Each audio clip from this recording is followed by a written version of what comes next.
I am not an ascended master, nor do I have the desire to be one, nor do I actually think it's possible. I'm actually the opposite, what would be better considered a descended masters. And I'll try to describe what that is, or really the difference between the two. Ascension and descension start from different points in reality. One starts you on earth, and the journey is heaven. The other starts you in heaven, and the journey is earth. So, with an ascension, and let's just say this, they disagree concerning your identity or our identity. With a ascension model, which is what most spiritual models are based off of, you start with nothing and you're working your way up to everything. So you start at the bottom. You're a nobody, you have nothing, you can do nothing, and you're working your way up a ladder, kind of like you're at work. You start off as a cleaner, low level worker. You might get to become a shift manager before you move up to uh, assistant manager, before you become store manager, and then you move into area manager, and then you become the regional manager.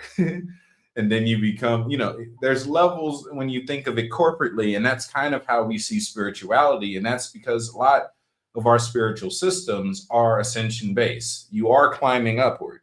The journey starts you at the root. Even when we engage the chakras, the journey starts you at the root and you go up to the crown, and that's kind of what they call kundalini. It's an energy trapped at the base of the spine that in some ways they rise to the top. Now, I am not an ascension teacher. I don't believe that you're just a mundane human, that if you try hard enough and you do the right things, you get to become God. I don't believe in that. Sorry. I actually believe in you a bit more than you. I actually agree with Yeshua that you're already gods and you just don't know that. So my focus is more so on getting you to realize who you are in the heavens, and then us getting that person to get involved here on earth. It changes the scope and it takes a lot less time because we're focusing on what matters rather than trying to climb a ladder that tells you that you're not really worthy. You have to prove your worth in an ascension system. In an ascension system, you start off as a sinner. You're vile, you're wicked, you're evil. That's your nature by default. You're born in sin, you're shapen in iniquity. You're lost to the ego rules you. You're a creature of ego. You're a creature of the flesh, a beast that through reform, through training, can eventually coach out of themselves their ego, rid themselves of their flesh, die to their flesh, and eventually rise in the ranks to get close enough to the gods. Or let's just say at the highest, you get counted amongst them. That takes forever, and most people die in an ascension system, not getting anywhere close to the end goal.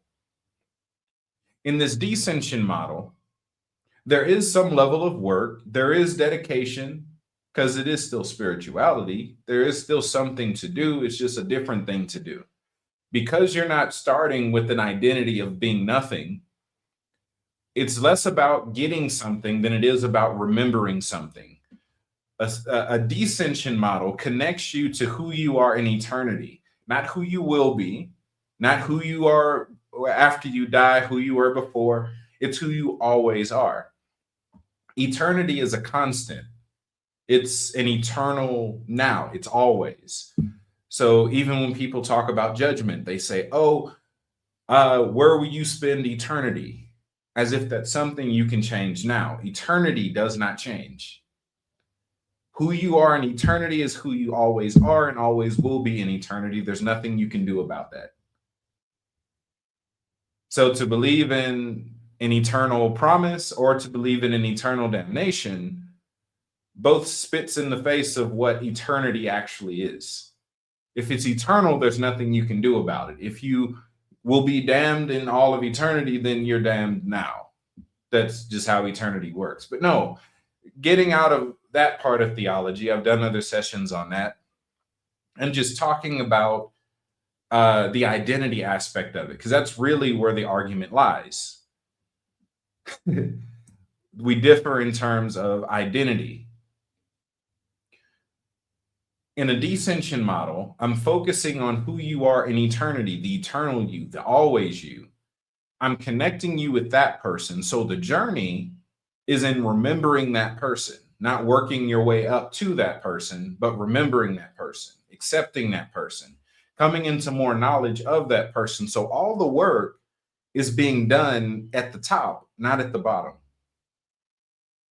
Which is why someone on a descension journey can look like they're doing nothing for a long time, because it's not a rat race. Ascension can very well be a rat race. We're trying to see who's going to be the next star, who's going to be the next big teacher. Sadhguru's getting old. Who's going to pass him up? Who's going to be the next Sadhguru after he's gone? Oh, these teachers are getting old. Who's going to be the next them? We need another. So everyone's fighting for those spots because they don't know who they are. So they're fighting for someone else's spot. They're hoping to fill a void. So they're working to fill a void in an ascension system, because that's how management works.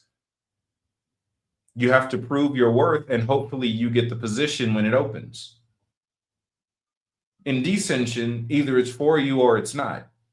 Either you're called to it or you're not. How do I find that out? There's a lot of processes. I can't give you that in one video. I have tons of stuff teaching that on the channel, on Patreon, and books. You'll get that in time. In fact, there's a lecture that I've done called The Tale of Two Brothers, where I break this down even more so, which you can find on Patreon or on YouTube membership. But in that, I actually talk about the Anunnaki connections, or really just how the royal family went about creating us. We are the projects of two of our siblings deciding our fate. One of them sees you as a slave or a servant.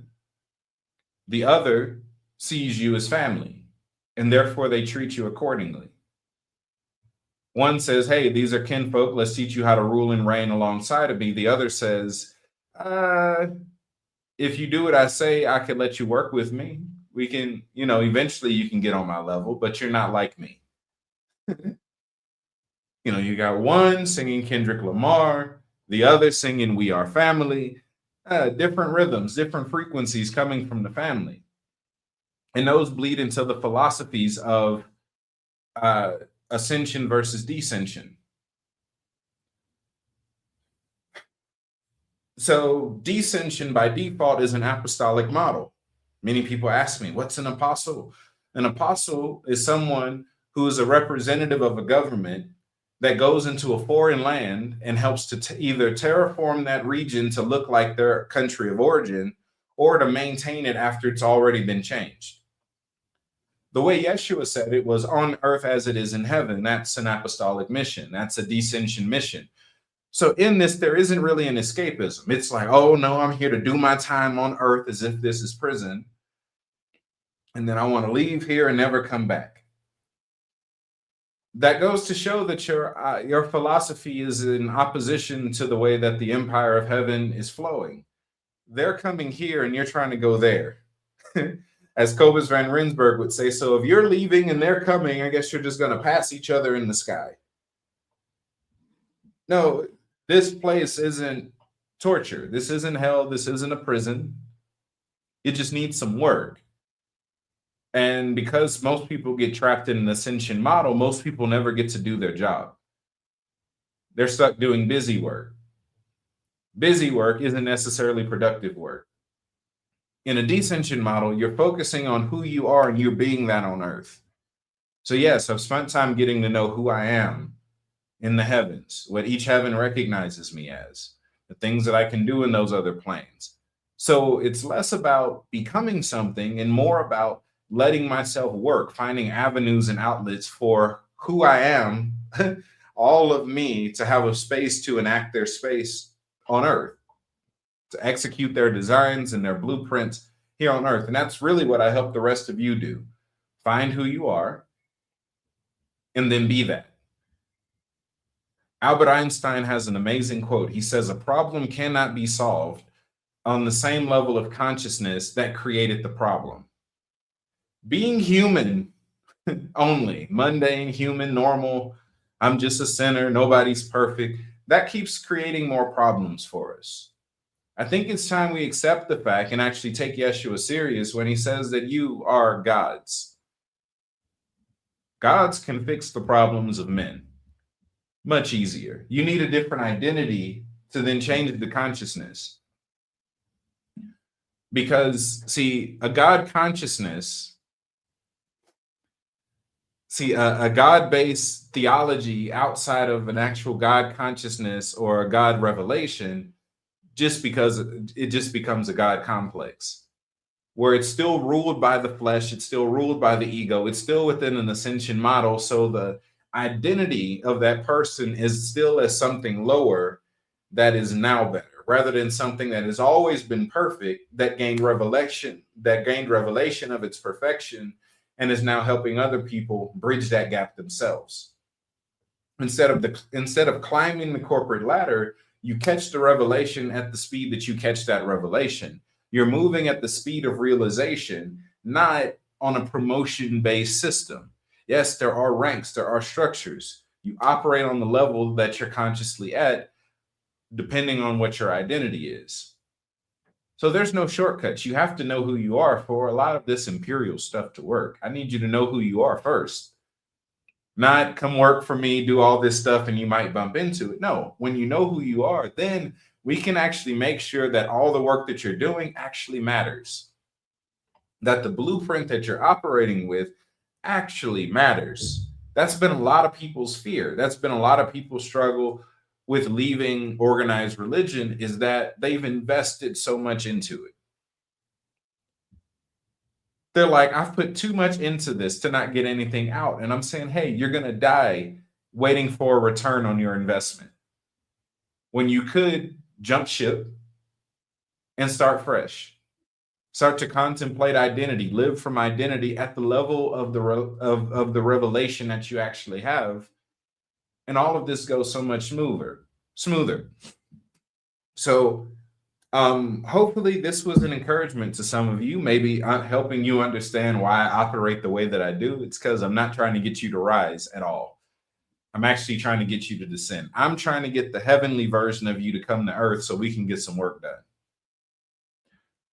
And that's all I got for you. So as usual, if you want to connect with me and everything that I have going on, you can do so at my website, caveofmystery.org. There you can find my courses, classes, books, trainings, and all the rest. And that's pretty much it. Until next time, y'all be blessed. Later.